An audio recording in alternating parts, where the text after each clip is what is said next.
Bismillahirrahmanirrahim. Assalamualaikum warahmatullahi wabarakatuh dan salam sejahtera. Salam satu Malaysia. Salam IPGKTHO kelas pertama 2025. Saya ucapkan kepada warga sekalian. Tidak dilupakan juga kepada ahli-ahli panel undangan kita pada pagi yang mulia ini. Topik webinar kita pada hari ini ialah mencontohi akhlak dan peribadi Rasulullah SAW. Sebelum saya memulakan perbincangan pada hari ini, saya ingin memperkenalkan ahli-ahli panel kita kepada anda.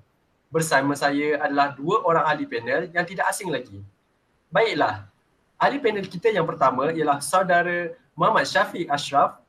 Saudara Muhammad Syafiq Ashraf merupakan seorang ustaz di Sekolah Menengah Tun Hussein On dan telah berkhidmat lebih kurang 8 tahun dalam bidang ini. Selamat datang saya ucapkan kepada saudara Muhammad Syafiq Ashraf. Seterusnya, ahli panel kita yang kedua lagi bergaya, saudari Muhammad Azamuddin. Saudara Muhammad Azamuddin merupakan seorang mahasiswa yang sedang menuntut di Universiti Pendidikan Sultan Idris dalam bidang pengurusan teknologi maklumat.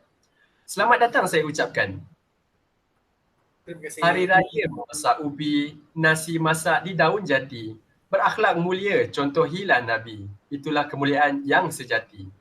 Sebelum saya memulakan perbincangan ini, izinkan saya mengupas sedikit tentang tajuk forum ini. Nabi Muhammad SAW dilahirkan dengan memenuhi kemuliaan akhlak serta menjadi contoh teladan kepada seluruh umat manusia. Baginda SAW mempunyai pribadi yang sangat luar biasa. Malah Allah SWT telah menyebutkan bahawa Rasulullah SAW adalah manusia yang berbudi pekerti luhur serta baginda mempunyai akhlak sebaik-baik manusia. Abu Hurairah radhiyallahu anhu meriwayatkan Rasulullah SAW bersabda, sesungguhnya aku diutus untuk menyempurnakan akhlak. Hadis riwayat Baihaqi. Sebagai umatnya, semua akhlak baginda sangat dituntut untuk diikuti dalam kehidupan seharian. Terlalu banyak akhlak baginda yang baik untuk diikuti. Saya ingin bertanya kepada para panel, apakah akhlak dan budi pekerti baginda yang boleh kita ikuti dan hayati? Silakan ahli panel kita yang pertama, Muhammad Syafiq Ashraf. Okey. Baiklah, terima kasih kepada moderator Encik Azril Faiz berkenaan soalan yang diajukan sebentar tadi. Okey, baiklah. Rasulullah SAW merupakan seorang yang sangat jujur dari usianya kanak-kanak lagi sehinggalah ke akhir hayat baginda. Sehingga kan baginda digelar sebagai Al-Amin yang bermaksud dapat dipercayai. Baiklah, antara buktinya semasa menjalankan perniagaan, baginda terkenal sebagai seorang ahli peniaga yang jujur dan amanah yang disukai oleh ramai orang. Okey, baiklah, seterusnya Baginda juga seorang yang sangat pemaaf. Sikap pemaaf baginda selain tidak berdendam sangat ketara. Terutamanya dalam usaha dakwah baginda terhadap masyarakat Mekah. Baginda banyak menerima hentaman, makian dan cacian serta sumpah seranah baginda. Selain itu, pelbagai ugutan untuk mencederakan dan membunuh baginda. Namun demikian, baginda tetap tidak menyimpan marah serta dendam kepada pelaku tersebut. Semasa berdakwah di Taif, Nabi Muhammad SAW mengalami cedera akibat dituju batu oleh penduduknya. Oleh hal yang demikian, tidak terdetik pun dalam hati baginda ni untuk membalas balik perbuatan itu walau ditawarkan oleh malaikat untuk menjatuhkan gunung atas penduduknya. Baginda menolak bahkan mendoakan kesejahteraan kepada mereka pula. Selain itu, Rasulullah SAW juga mempunyai sifat tawaduk yang tinggi dalam aspek termasuklah dalam percakapan baginda, tingkah laku baginda, perbuatan serta keseluruhan kehidupan baginda. Memetik hadis daripada Abu Sa'id Al-Khudri mengatakan Rasulullah SAW memberi makan dan memandikan unta, menyapu rumah, memerah susu kambing, menjahit sepatu, menampal baju, makan bersama pelayan, mengilingi biji-bijian, membeli sesuatu dari pasar, kemudian dibawa sendiri ke rumahnya, menyalami tangan orang yang kaya, miskin, besar dan kecil, mengucapkan salam pertama kali kepada orang yang dilihatnya, baik tua ataupun muda, hitam atau putih, budak atau merdeka. Baginda sallallahu alaihi wasallam juga berjalan tanpa memakai alas kaki serta menunggangi apa-apa sahaja seperti kuda, unta tanpa mengutamakan kedudukannya. Baginda juga merupakan seorang yang sangat pemurah sehingga tidak ada sesiapa pun yang mampu menandingi sikap pemurahnya Rasulullah sallallahu alaihi wasallam. Diriwayatkan bahawa baginda tidak pernah menolak apa-apa permintaan daripada sesiapa pun yang meminta dari baginda. Termasuklah jika baginda tidak mempunyai apa-apa pun. Jika baginda mempunyai sedikit atau banyak wang maupun harta, semuanya diagihkan kepada sesiapa yang layak. Baginda sallallahu alaihi wasallam tidak pernah sesekali menolak apa-apa pelawaan atau jemputan sama ada dari golongan bangsawan maupun rakyat biasa. Baginda juga gemar makan bersama sesiapa saja, termasuklah golongan hamba. Bahkan baginda sangat membenci perbuatan orang yang berdiri hormat apabila bertemu dengan baginda. Nabi SAW juga gemar duduk serta bergurau bersama para sahabat tanpa membeza-bezakan mereka. Walaupun bergelar pemimpin yang tinggi, kehidupan baginda juga sederhana dan tetap berpakaian ringkas serta tidak mengamalkan kehidupan yang mewah. Okey, baiklah. Itu saja daripada saya. Cik Moderator, seterusnya saya serahkan kepada Tuan Moderator.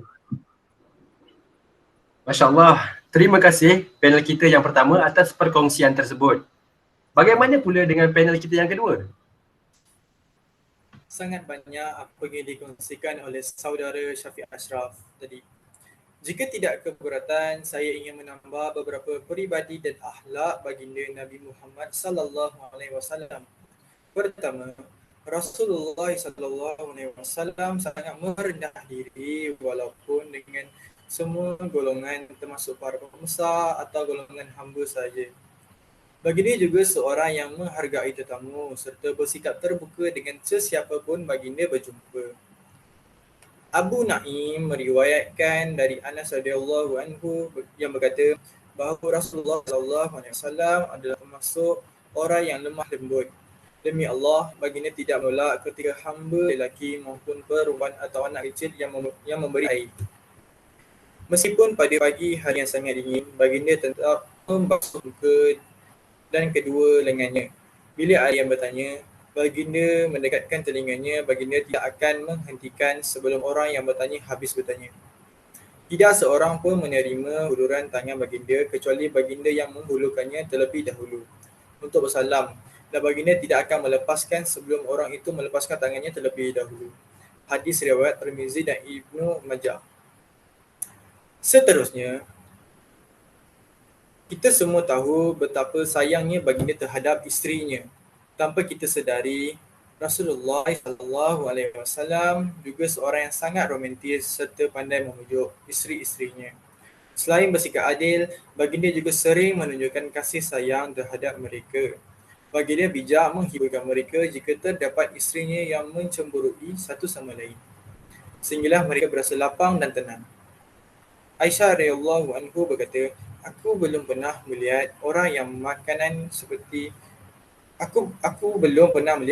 membuat makanan seperti yang dibuat oleh Safiyah. Ketika ia sedang berada di rumahku, dia membuat makanan untuk Rasulullah sallallahu alaihi wasallam. Tiba-tiba badanku bergetar sehingga menggigil kerana dibakar rasa cemburu. Mangkuk Safiyah aku pecahkan, tetapi kemudian aku rasa menyesal. Segera aku katakan kepada Rasulullah sallallahu alaihi wasallam, wahai Rasulullah, apakah kafarah perbuatanku tadi? Baginda menjawab, mangkuk sama dengan mangkuk, makanan sama dengan makanan. Riwayat Abu Daud dan Nasa'i. Selain itu, sebagaimana kita tahu, mengucapkan salam hukumnya adalah sunnah dan menjawab salam hukumnya wajib. Baginda Rasulullah sallallahu alaihi wasallam sangat gemar memulakan memberi salam tidak kiralah kepada sesiapa yang ditemui baginda. Dari Abu Hurairah radhiyallahu anhu berkata, Rasulullah bersabda, kalian tidak akan masuk syurga sehingga kalian beriman dan tidak dikatakan beriman sebelum kalian saling mencintai. Salah satu bentuk kecintaan adalah menebar salam antara sesama Muslim. Hadis riwayat Muslim. Itu sahaja daripada saya, Tuan Moderator. Baiklah, terima kasih panel kita yang kedua. Masya Allah, betapa mulianya baginda Nabi Muhammad SAW, budi pekertinya, akhlaknya. Sesungguhnya baginda adalah manusia yang sempurna dan saya sendiri merasa bangga dan bersyukur kerana dapat menjadi umat baginda Nabi Muhammad SAW. Baiklah, kita teruskan dengan soalan yang seterusnya.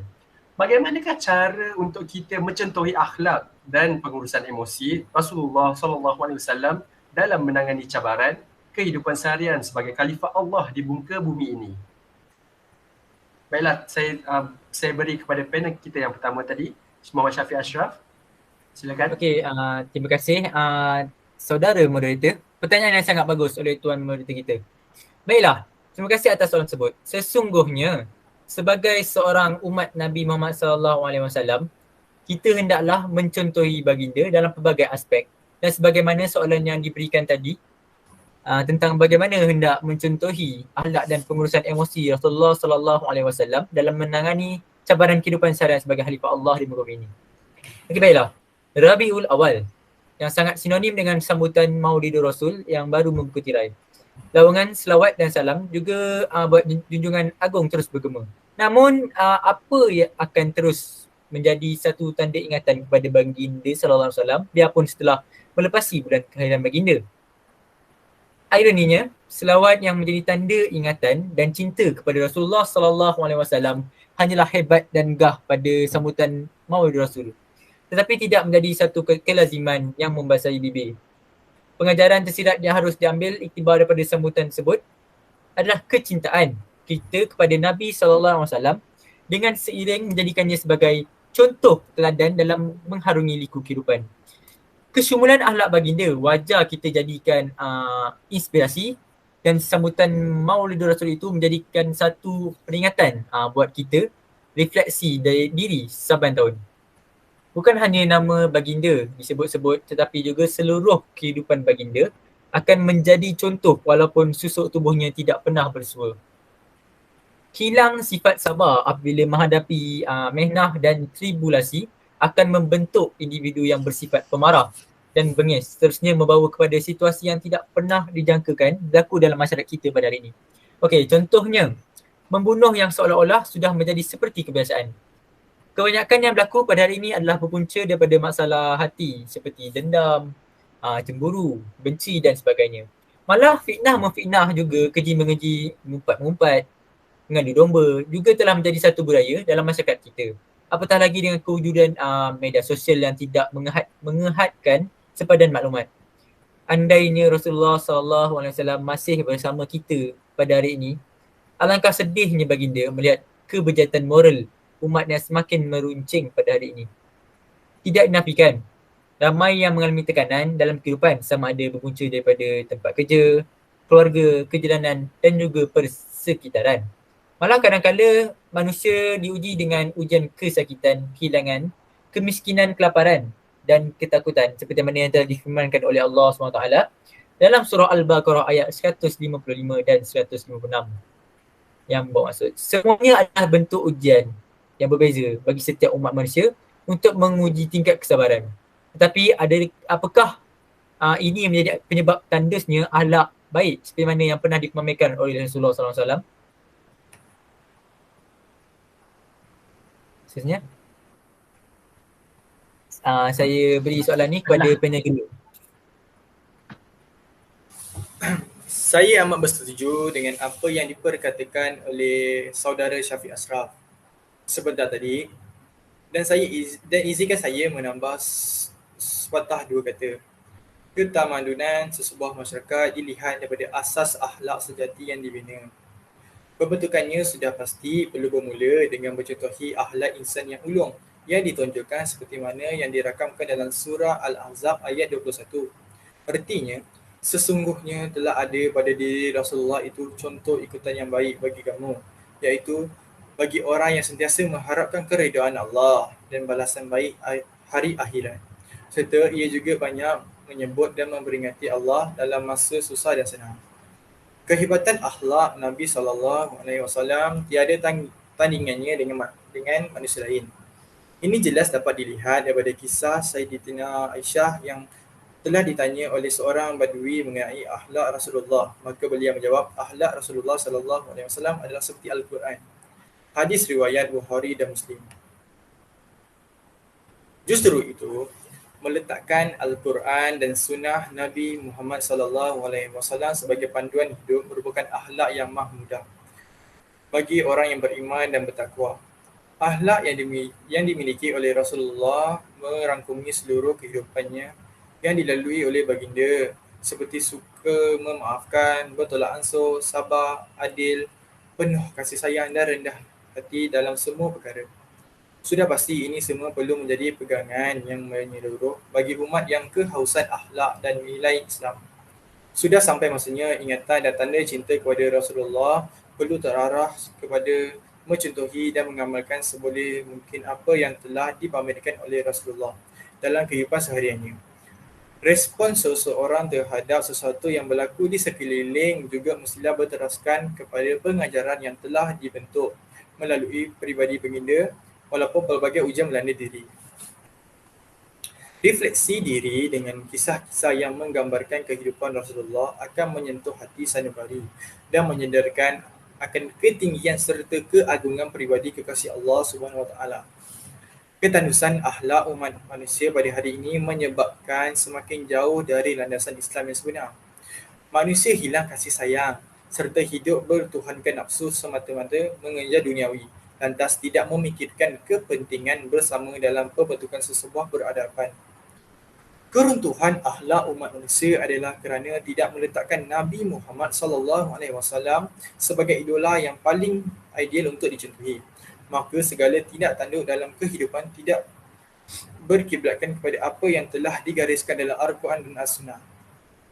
Justru menjadi satu keperluan kepada kita menggalas tanggungjawab untuk mengaudit diri agar perjalanan kehidupan ini selari dengan apa yang telah ditunjukkan oleh Rasulullah sallallahu alaihi wasallam. Keagungan peribadi baginda perlu menjadi ikutan.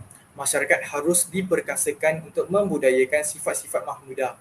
Sifat-sifat ini menjadi batu asas kepada terbentuknya sesebuah masyarakat yang bertamadun. Sekiranya kita masih hanyut dan lina dengan sifat-sifat mazmumah, semakin hari semakin terpasak dalam jiwa sanubari masyarakat hari ini. Dibimbingi bukan setakat mendatangkan keburukan tetapi juga mengundang permukaan Allah Subhanahu Wa Taala. Oleh itu, tepat sekali sekiranya Rabiul Awal yang sedang kita lalui sekarang menjadi satu titik tolak untuk membuktikan kecintaan kita kepada Rasulullah sallallahu alaihi wasallam. Seterusnya, menerapkan akhlak baginda bukan setakat dalam diri, bahkan juga orang yang terdekat dengan kita. Merefleksi diri dengan akhlak Rasulullah perlu menjadi agenda utama bagi setiap Muslim agar menjadi jalan kepada transformasi keseluruhan kehidupan kepada yang lebih baik dan diridai oleh Allah SWT. Baiklah, terima kasih saya ucapkan kepada ahli panel kita kerana sudi hadir dan sudi menyuarakan pendapat masing-masing pada hari ini. Moga apa yang kita dapat hari ini tidak sekadar masuk telinga kanan, keluar telinga kiri. Nampaknya masa amat mencemburui kita. Sebelum mengakhiri sesi kita hari ini, saya ingin memberi kesimpulan. Akhlak mulia baginda SAW sangat indah dalam setiap aspek kehidupan baginda. Sebagai seorang suami, bapa, sahabat, pemimpin dan sebagainya. Bahkan kerana akhlak baginda lah ramai yang menjadi senang dan tenang walaupun ketika marah. Sa'ad Ibnu Hisham radhiyallahu anhu meriwayatkan beliau pernah bertanya kepada Sayyidatina Aisyah radhiyallahu anhu mengenai akhlak Rasulullah sallallahu alaihi wasallam. Ummul Mukminin itu menjawab, akhlaknya adalah Al-Quran. Hadis riwayat Ahmad. Tidaklah hal yang mudah untuk mengikuti akhlak Rasulullah SAW sepenuhnya, namun adalah sangat baik untuk mencontohi perlakuan Nabi sedaya yang kita mampu. Malah meninggalkan kelakuan buruk juga sudah memadai. Hakikatnya, mencontohi akhlak Nabi Muhammad SAW merupakan usaha untuk mendapat kedudukan yang mulia di mata masyarakat dan di sisi Allah SWT. Bahkan usaha untuk meninggalkan perbuatan jahat itu juga sendiri merupakan satu mujahadah yang disukai oleh Allah Subhanahu Wa Taala yang diberikan ganjaran yang tinggi. Oleh itu saya sudahi dengan wabillahi taufik wal hidayah. Wassalamualaikum warahmatullahi wabarakatuh dan sekian, terima kasih.